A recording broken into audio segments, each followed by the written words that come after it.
right, we're back live. We just got confirmation Alex Jones will be with me at one of these shows this weekend, ladies and gentlemen. I don't know which one. But you're not going to embarrass me calling me up there. And then like Doug Stanhope did that crazy night. And then some Marine started a fight with me because you got really into it, and I think they were expecting a comedy show, and you just started going crazy about the New World Order, and it got a little ugly. Well, I mean, Doug's like, come up here. I didn't want to go up. Doug's like, come up. I'm like, man, I'm not going to do comedy. I had to listen to his message 3 times because he was laughing so hard while he was leaving the message, describing you going on stage, what happened, all the chaos that ensued, and how you were up there. You were on stage for like a while too, right? About 20 minutes. That's right. You even did the Man Show with him. You've done everything. Yeah, I've done a lot of dumb stuff. No, you've done well, Lord Vader. Lord Vader, whoa. So yeah. I'm the evil guy?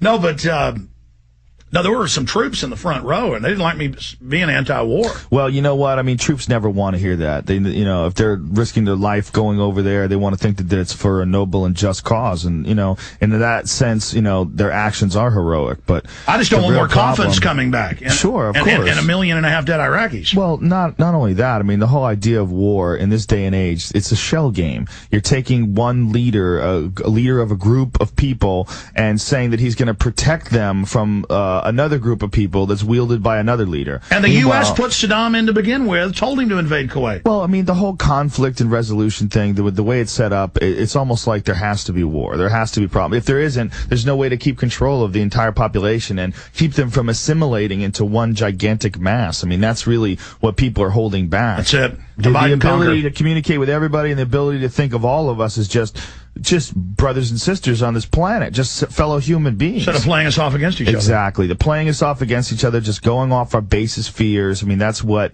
military and that's what government and leaders have been doing since the beginning of time. It's just, it shouldn't work the same way now as it did when there was no communication, there was no internet. It's like now that we have the ability to spread information so quickly, and in that sense you're helping that along. You're helping put an end to that. I mean, and eventually it will be that you can't trick everybody. We'll have so much access to information, it'll be impossible to convince someone that there's some people on the other side of the planet that have never seen them, never met them, and that they hate them for their freedom or some other retarded idea. Well, Zbigniew Brzezinski in his Grand Chessboard book, Obama's top advisor, 97, said, we built a world government, but we can't get our people to go take over our enemies anymore because they don't see foreigners as their enemies, so we've got to hype that up in the media. I mean, they admit all this and write books about it. The whole idea behind government, the whole idea behind, governing human beings has got to change, Well, we've got to realize at some point in time as we're evolving, human beings are evolving, and right now we're in some sort of an adolescent stage of evolution. I think we're devolving right now. Well, that's always coming along with it. It's because it makes it easier. Because when you make life easier for people and you don't make them develop discipline and skill, they can just drift through life like a retard. There's a lot of people that will just do that on instinct. That's another thing. That's another thing. I mean, talking about you, Joe, while you're here, you also have been big into martial arts yourself and train with a lot of the people in Ultimate Fighting, don't you? Well, I do martial arts, and I think that for your thinking, just to manage your biology as a man, I think it's very important to have control over your system, over your biological system. And I think a big effect on a lot of people's life is stress. Just stress from being stuck in traffic or your bills or just male stress, just natural. I mean, we're designed to chase things down and beat on animals and stuff. I mean, that's what we're here for. We have a certain amount of energy that we need to expire. We need to express. We need to pump it out of our body. And if we don't do that, it's very difficult to manage your emotions, manage your thinking, to think clearly and calmly. And exercise is the best thing for that. I need to do more of it. The best tool for just clear thinking and, just objective thinking. It drains your body of all the unnatural stress and allows you to look at things with a more even keel. I agree. Let's shift gears back into politics, because you've been very interested in this Glenn Beck clip We played. Well, I was fat. I mean, it's because it's about Ron Paul, really. I mean, Glenn Beck, like I said, I think is an interesting talking head, but he doesn't say anything that leads me to believe that I want to listen to him. He just says, when he's talking, it seems to me a guy who wants you to believe that he makes sense and wants you to believe that, you know, he's a sensible man looking out for you. Yeah. And to me, he seems like a showman. He seems like some ham and egger, apple pie douchebag. I mean, that's what he seems like. I mean, it does come off as kind of a hokey pitch, or as a $3 bill. I want to play part of this clip in a minute so you can hear it, but first off, your view of Ron Paul. Well, I think he's the only guy that's saying, listen, we need a radical restructuring of our government. And he's absolutely correct. And he is what a real conservative is supposed to be. I mean, by all stretches of the imagination, I mean, that guy's a real... I mean, there's no way you can say by any stretch of the imagination that he's not a conservative. I mean, he's a real conservative, a fiscal conservative, a social conservative, but he wants people to be able to do whatever they want. He believes in states' rights. He believes that the federal government is completely out of control, that it's too big. He believes that, you know, we have to get rid of the IRS. It's a flawed institution. He believes we have to get rid of the Federal Reserve. He believes all these things that totally make sense. And when he says these things on TV, they laugh and they make it like it's a joke. Like, even though we know that the system is completely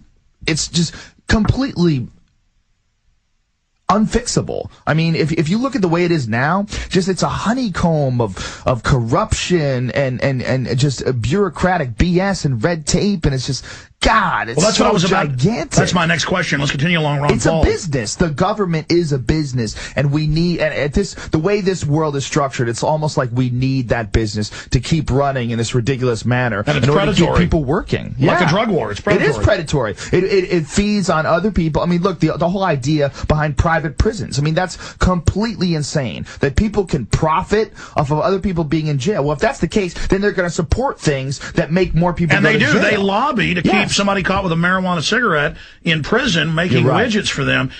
You're right, they do, and it's sickening. It's like cannibalism. I mean, it's really like a social form of cannibalism. It's unbelievable that it's legal, and that's all stuff that Ron Paul, you know, what he stands against. And any rational, reasonable person who would listen to Ron Paul talk goes, well, here's a guy who obviously understands the system, was calling the economic collapse way in advance. 30 years ago. Yeah, I mean, he's a brilliant guy, you know, and I mean, he says a lot of stuff that I don't believe in. Like, he doesn't believe in evolution. You know, he thinks that evolution's a theory. But the point is, he isn't going to make you believe what and he isn't going to make you and that is a true conservative, a person who's not. He's not a person who's trying to manipulate other people's lives or change them or bend them to the will. No, he wants of the his state convictions. to get off people's backs so they can be themselves. Exactly. And that brings me to the next issue.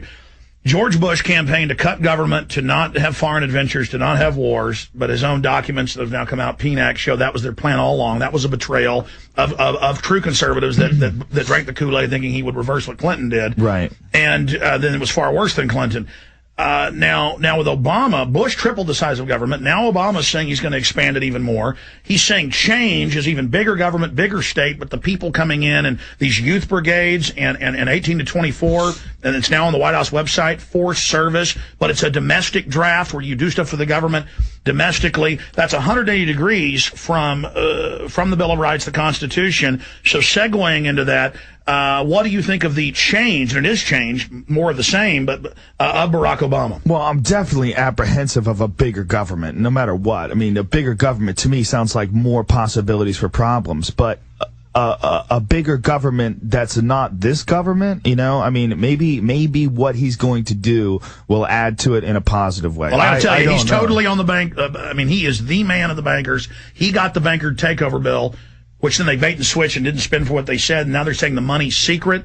I mean, I'm just telling you, Joe, and remember, and I know you're a smart guy, the day of 9/11, it sounds condescending, but I mean, really, I know you can grasp this. Most people can't seem to. The day of 9/11, I came out and said it's an inside job. Here's the evidence. You were on the air with me. I remember. But I mean, I don't just make things up. I've got just reams of evidence. Obama is probably going to end up being like Adolf Hitler.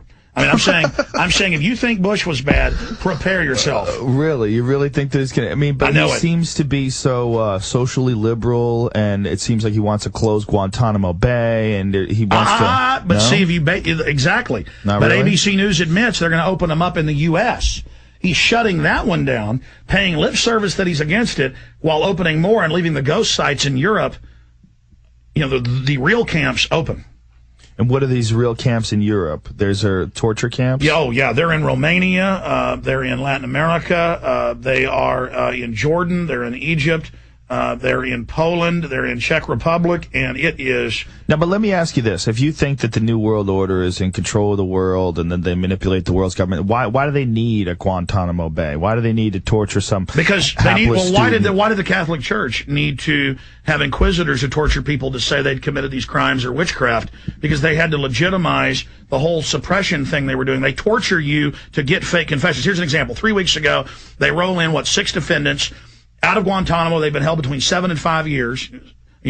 They were picked up different times. And they go, they're about to plead guilty. And they walk them in, and no video's allowed, but the press is there. And they say, how do you plead? I've been tortured. Don't execute me. It's fake. But then that was barely in the news. But that was in the news. And so they're canceling these trials because they've got to take them back and torture them some more. Well, this is also the first administration in a long time that used mercenaries, right? Yes, and they're keeping all of that. Blackwater is not only doing that overseas stuff, they're also involved in the war on drugs.